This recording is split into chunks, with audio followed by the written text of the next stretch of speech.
Hello. Ooh, excuse me. Hello and welcome to Philosophy Roulette 106, where we get philosophy papers, read and review them live on air. I was thinking maybe I should do this searching going to the journal page as opposed to just seeing what's new because I was getting overwhelmed with journals that were publishing a lot but weren't. It was always the same stuff over and over. So people who had a lot of turnover were getting a lot of precedence there. So I'm trying to think of new ways to select random papers. So I'm looking at the journal archive for most popular journals, but I'm trying to think of other ways to do it. If anyone has any suggestions, like I could go to Phil People, up here, and look at that stuff. So it could be doing different stuff from different subgroups of people. I mean, of course, it could go to a topic section too, but yeah, but it's like there's a whole bunch of different ways to break this down. And so, what did I do yesterday? Was it an inquiry paper or what was it? It was a nice paper. Let's see. It was a pluralism. Yeah. Oh, look at that. They have a pluralism thing. Pluralism. Let's see what's new.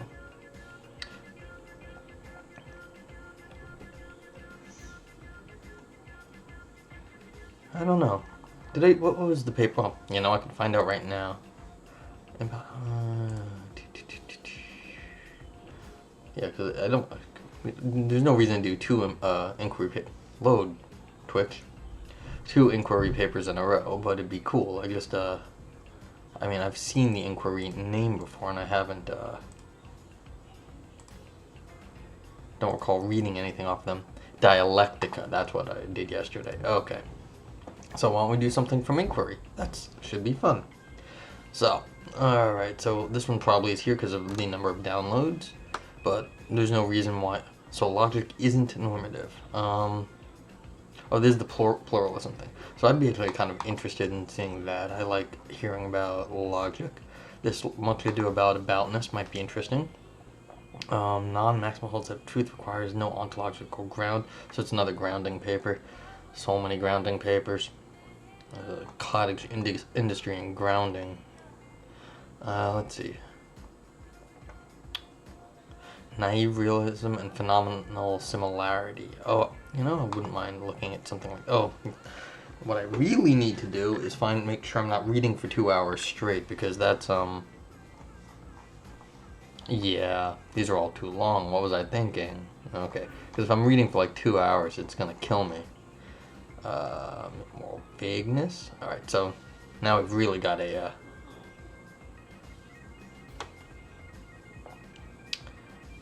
Oh, shucks.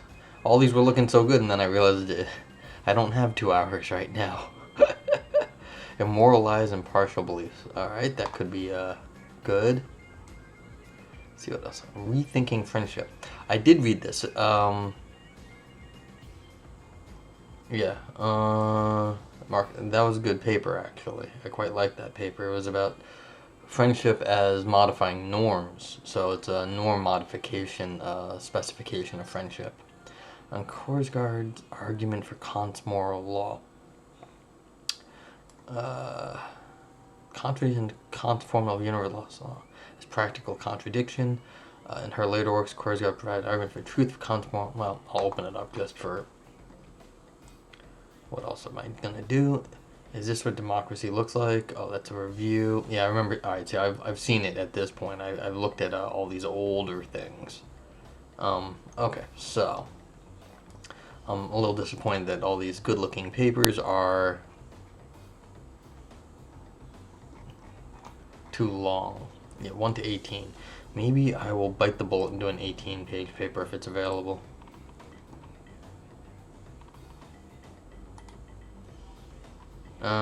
Well, I can't do it if it's not there.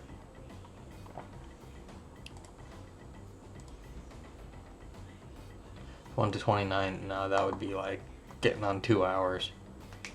1 to 18. Ooh, it's there. Alright, so I'll have to take a look at it real quick. Well, I can't read your paper if it's not available. Jillian Russell. Yeah, I don't know if I want to... 22 but double spaced. That's not really that bad. Okay. Moral lies and partial belief. Okay. So what was this one called? Naive realism and phenomenal similarity. This one is 13 pages. Single spaced but big font. And then this one is 1 to 15. And it's not available. Not easily available. So we've got a moral lies and partial belief. And then we've got naive realism and phenomenal similarity. Tell you the truth, folks, I just got something to do after this, and so I'd rather the shorter paper. Again, I know I always take the shorter paper almost on principle, but like, I do have somewhere to be at in a little over. I have to get going in a little over an hour, one way or the other. So that's what we're gonna do. We're gonna do a moral lies and partial belief. And not, I apologize, Sam Clark and Alfonso Anaya, but yeah. People do not realize how many practicalities are involved in philosophy. And, like, I'd love to write some papers, but they're just impractical to write, and that's why the work just doesn't get done. But if you are good enough to practically join me one day, then you can get the link by typing !paper in the chat box, and the paper link will pop back up for you. So, oh, did I hit the download button yet? Oh, we'll find out if there's 2 of them.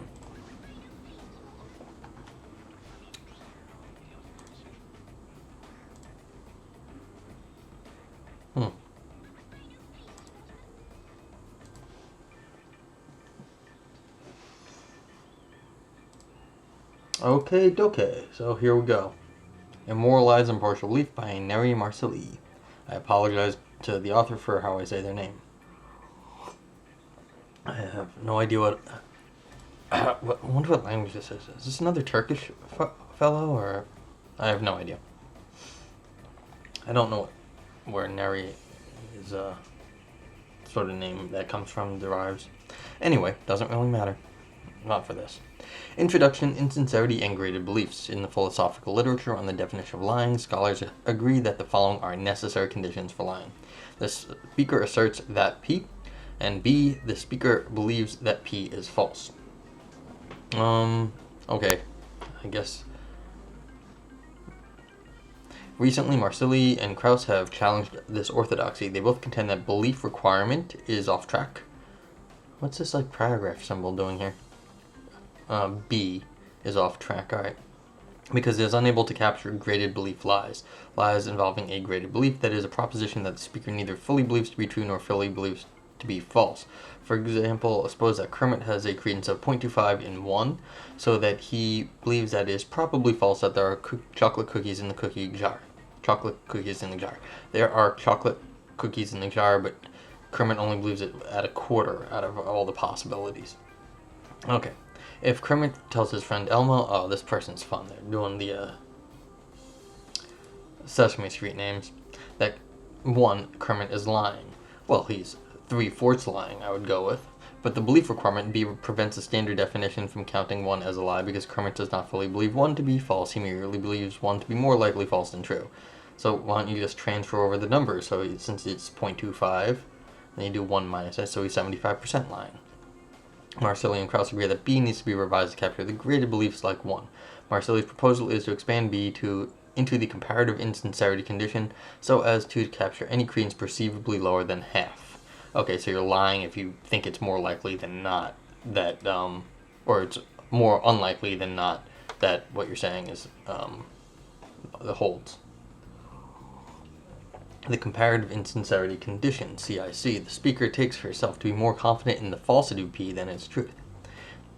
CIC is able to capture greater beliefs like 1. Nevertheless, Krauss has recently argued that CIC is mistaken because it fails to account for the damage lying does. His alternative proposal is that an assertion is a lie only if it expected to make the addressee epistemically worse off. That is, only if it satisfies the worse off requirement. The worse off requirement, WO.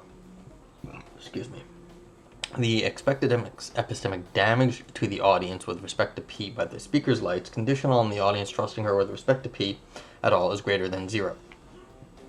Alright, what the heck? Alright, I've worked on some epistemology. I said something like epistemic damage once, and the reviewer jumped all over me. Like, they jumped all over me. They're like, you have not defined what damage is. I don't know what epistemic damage is. I was like, it's like obvious that if you have like wrong knowledge, in the case like here with lies, that it's bad for you. And I was just like, and they were like, you didn't give examples. I was like, I literally just like face palmed like that. I was like, oh my god. Alright, so I will say that some people have problems with this concept, and there's not a whole lot. It's just reviewers sometimes. You're like, I love you, but I want to kill you. In simpler words, asserting that P you lie only if you expect your audience credence in P to become more inaccurate than the one they previously held, if they trust your assertion that P. Applied to our example, this means 1 is a lie whenever Kermit asserts 1 and expects Elmo to update his credence in P to a value that is more distinct from 0.25, which is Kermit's standard of accuracy, than Elmo's current credence in P. For instance, Kermit is lying if he expects Elmo to revise his credence from 0.4 to 1, because 1 is further away from 0.25 than 0.4. Okay, so it's a deviation theory, this worse off. Krauss prefers worse off to CIC for one crucial reason. He takes the former but not the latter to be able to account for the distinctive blameworthiness of lying. He shows this by means of a counterexample. Imagine a case in which the speaker is just slightly more confident that P is true than false. Say she has a 0.51 credence in P. And further, imagine that the speaker knows that her audience is agnostic, that the audience has a 0.5 credence in the proposition. Imagine the audience moves from 0.5 credence to 0.8 credence. If the speaker's credence is 0.51, then the speaker will expect the audience to suffer epistemic damage. If the blameworthiness for lying is grounded in epistemic damage, then the speaker is blameworthy in exactly the same way as liars are, even if, according to both orthodox position and Marsili's proposal, she hasn't lied. The effectiveness of this counterexample is conditional on two assumptions. One, that the primary desideratum of a definition of lying is to track the distinctive blameworthiness of lying, and that two, this blameworthiness is best characterized in terms of expected epistemic damage as defined by the worse off requirement. These assumptions are not uncontroversial, as they take a firm stance on two fundamental issues in philosophy of lying. What the primary desidera of a definition of lying are, for assumption 1, and what makes lying blameworthy, for assumption 2. If these assumptions are correct, then the one's underlying current philosophical weights on lying must be wrong, as both 1 and 2 are overwhelmingly held to be false. In this paper, I vindicate a traditional stance on these issues and show that at closer inspection, both assumptions are indeed wrong. Against assumption 1, I argue that capturing the distinctive blameworthy of lying cannot be the only desideratum in a definition of lying. Against assumption 2, I show that the worse off requirement fails to track the distinctive blameworthiness of lying, which is better characterized in terms of the violation of a sincerity norm. Okay, so we'll see what how this all cashes out, but seems reasonable just to go after these sorts of assumptions. Alright. The desiderata of a definition of lying. I will start by dealing with the first assumption, that the primary desideratum of a definition of lying is to track the distinctive blameworthiness of lying. To avoid misunderstandings, let me stress that this assumption should not be confused with the view that all lies are, all things considered, morally wrong. Krauss is merely assuming that a good definition should track the fact that lies are blameworthy in the same distinctive way, for example, in virtue of the epistemic risk that they impose on the audience. This still allows for a single act of lying to be, all things considered, permissible whenever sufficient countervailing considerations apply. The idea that a definition should track the distinctive blameworthiness of lying is not entirely new. Some authors before Krauss have assumed that a negative moral evaluation is part of the meaning of the word lie, so that in defining lying, one should also explain what makes lying blameworthy. This is nonetheless a minority view, and in the contemporary scholarship, the prevailing assumption is that the key desideratum of a definition of lying is its descriptive accuracy. A good definition should match our morally neutral intuitions about particular cases, capturing all and only those utterances that we call lies. The task of defining what a lie is and explaining why, ceteris paribus, lying is wrong, are on this conception two separate tasks. Yeah, I guess I'm sure people have argued about this stuff because sometimes you can't really separate out like explaining why and what it is are wrong, but that's a different problem. And assuming that a definition should first of all capture the distinctive blameworthiness of lying, Krauss is thus departing from the methodological conventions in the literature, setting a different priority for his proposal to explain what makes lying prima facie wrong. Let us assume that Krauss has good motivations for introducing this new desideratum of, as we may call it, moral import. The crucial problem with its introduction is that two resulting desiderata, moral import and descriptive accuracy, can in principle come apart, that is, impose inconsistent constraints on the definition. When they do, a morally interesting definition will not be descriptively accurate.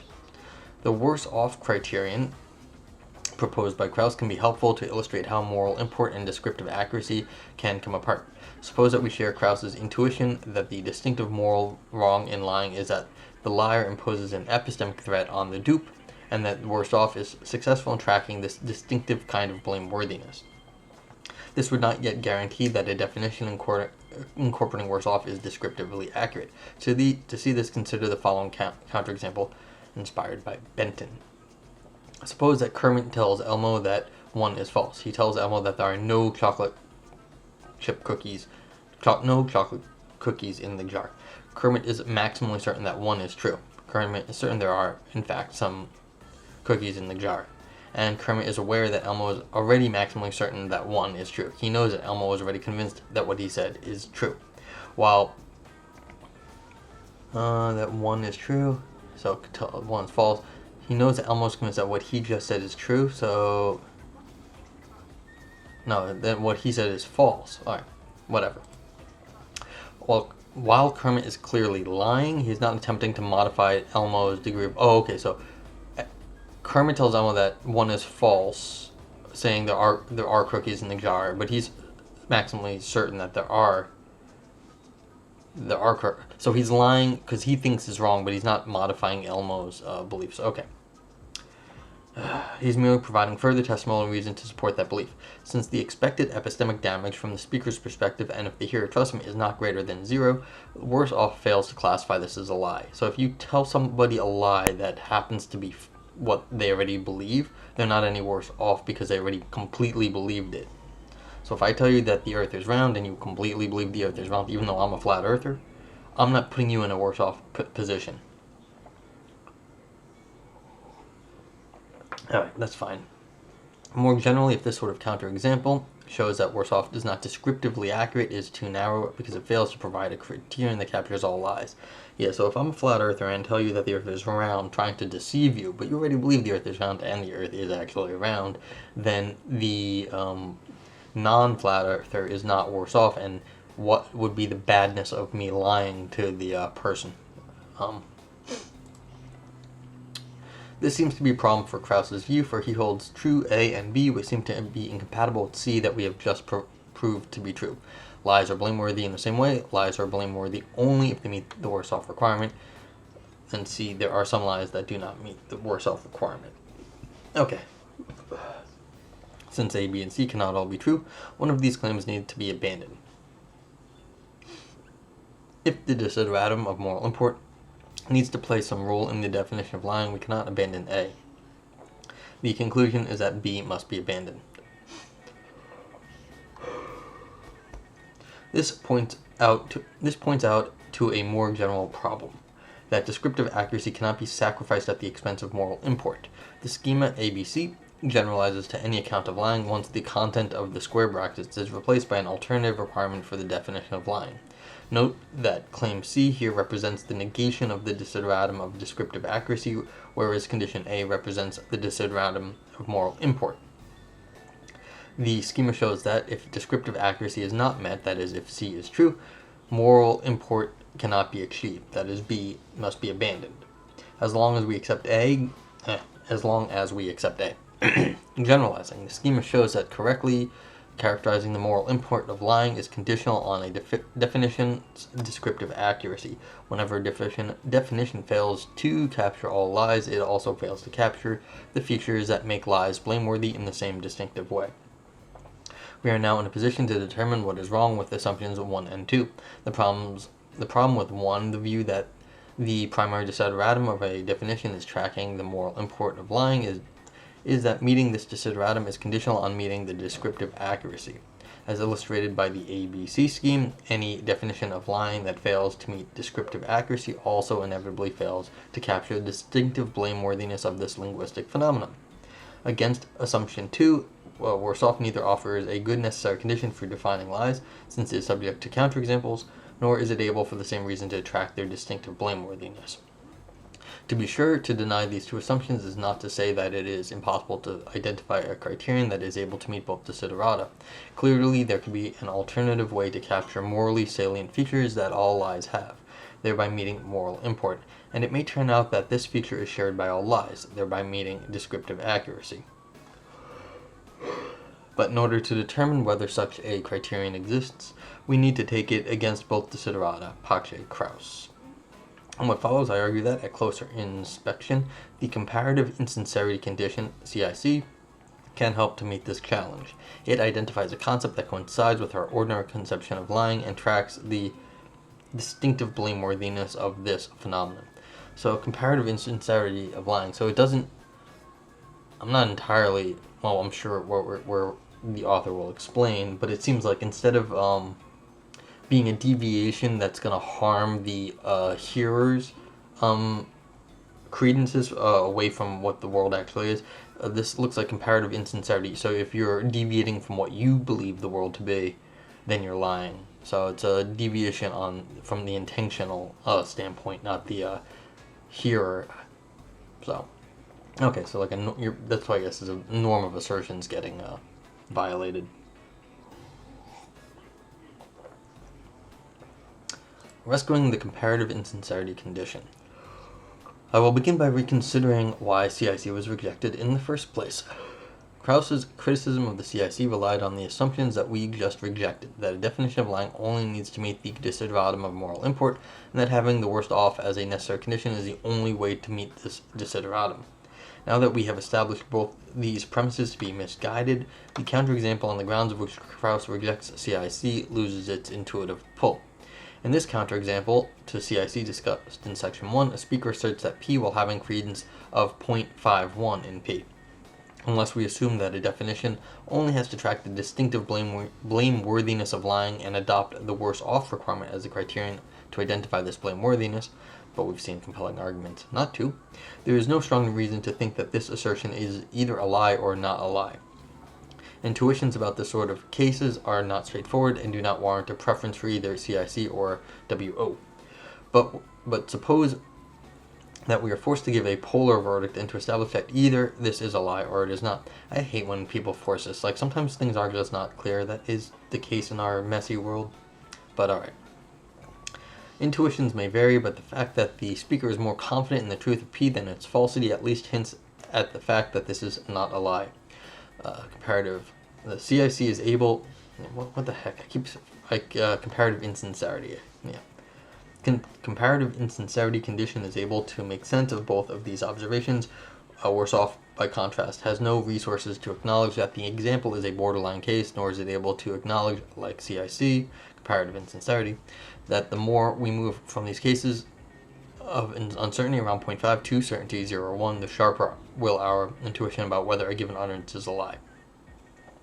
So this is saying a claim of CIC allows for graded interpretation of lies better than worse off. Okay, makes sense. At any rate, if the descriptive accuracy of a given account is best measured against straightforward cases, this example bears limited argumentative weight. Crucially, when we consider straightforward cases of lying, CIC makes the right verdict in every scenario in which other definitions fail. Unlike worse off, it avoids Benton's counterexamples, and unlike the standard belief requirement B, it is able to rule in graded belief lies. In sum, CIC fares better than its rival in terms of descriptive accuracy. Okay. So it's saying it's a more accurate of a theory. Okay. Blameworthiness as norm violation. Yeah, that's where they said we were going. Is CIC also able to track the distinctive blameworthiness of lying? I think that this question can be answered positively. It can be argued that such blameworthiness resides in a feature identified by CIC, the more or less severe violation of a norm prescribing speakers to be sincere. This is just nowadays with the current politics, and you just have a hard time believing the sincerity of politicians, although I guess that's always been the case. It's just I'm wondering how useful this is actually in terms of a social or political philosophy. Anywho, like the standard insincerity belief requirement B, CIC captures a set of acts that have morally salient features in common. They all violate a sincerity norm. But improving on B, CIC acknowledges the intuitive fact that a lie can be more or less severe violation of such a norm. One thing is to present as true a proposition that you are certain to be false. Another to present a true a proposition that you merely believe more likely to be false than true. In other words, CIC represents an improvement on the tradition in both terms of descriptive accuracy and in terms of moral import. Reinterpretation as characterizing the wrongness of lying in terms of norm violation, CIC places itself in a classic tradition in the literature on morality of lying. What is wrong with lying is here understood in deontological terms. There is a rule that lying infringes, and its blameworthiness is a function of such infringement. By contrast, Krauss's account identifies blameworthiness of lying in terms of its expected harmful consequences, falling rather under a consequentialist tradition. Well, this is actually kind of a nice paragraph right here, by placing both suggestions in two moral traditions, and then you can argue the tradition alongside these two proposals. So this is nice. This is actually quite a nice little paragraph. I'm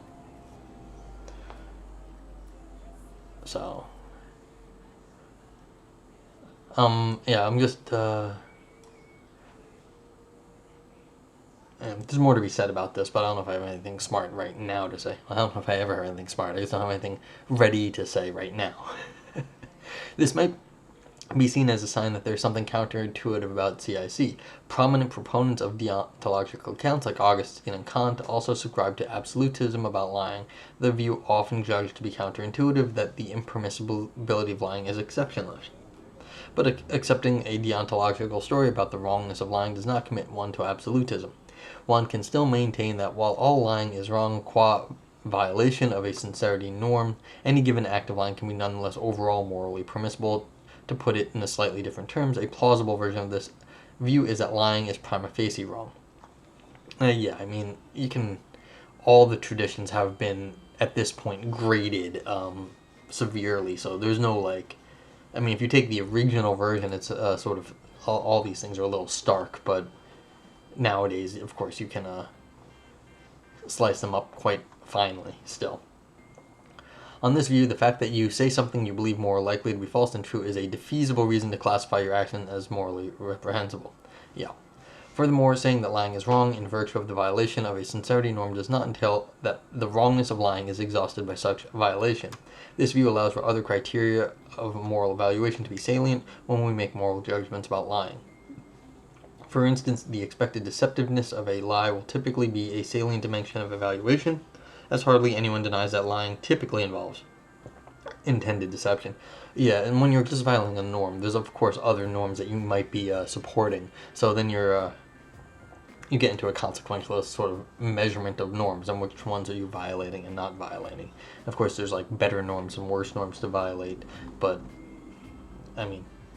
things get complicated. But this is I think a very reasonable position. It says, look, if we're going to go deontological, this is a reasonable way to have a deontological theory.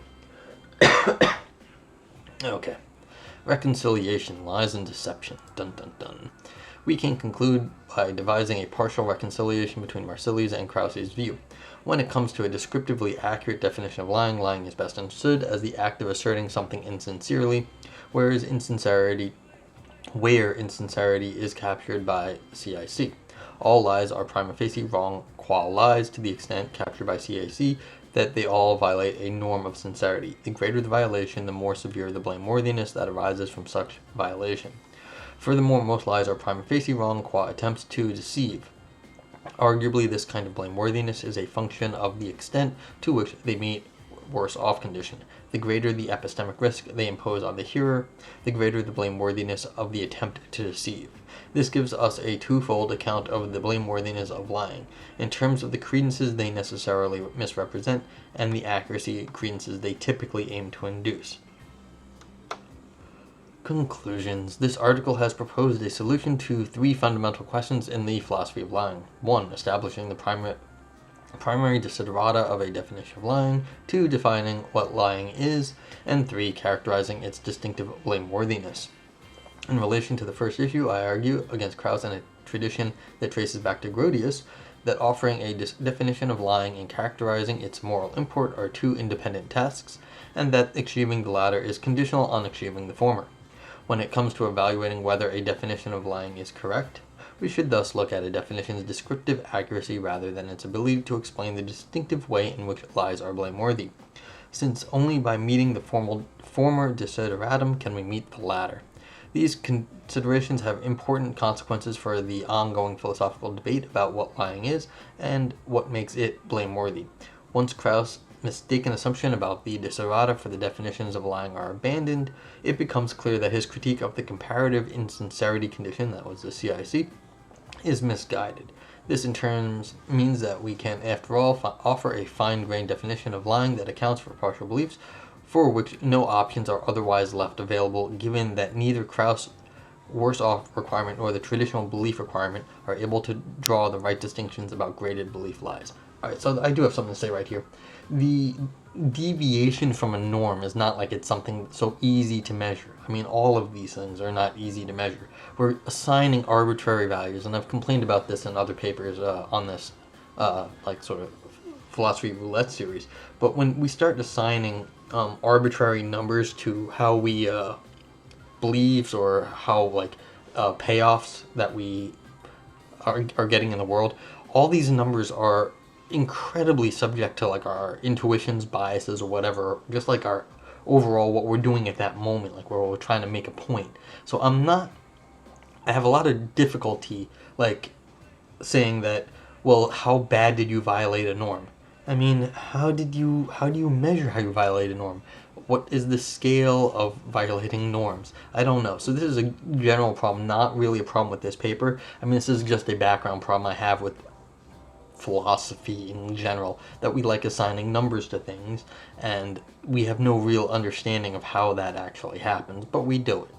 Now, the complaint against me might be, well, we can of course do relative. We're not assigning numbers, we're just doing relative comparisons, and relative comparisons we can all sort of agree that something is worse than something else without actually having to have a theory of how to give them actual number values. You can just be like, well, that's killing someone's much worse than, poking them.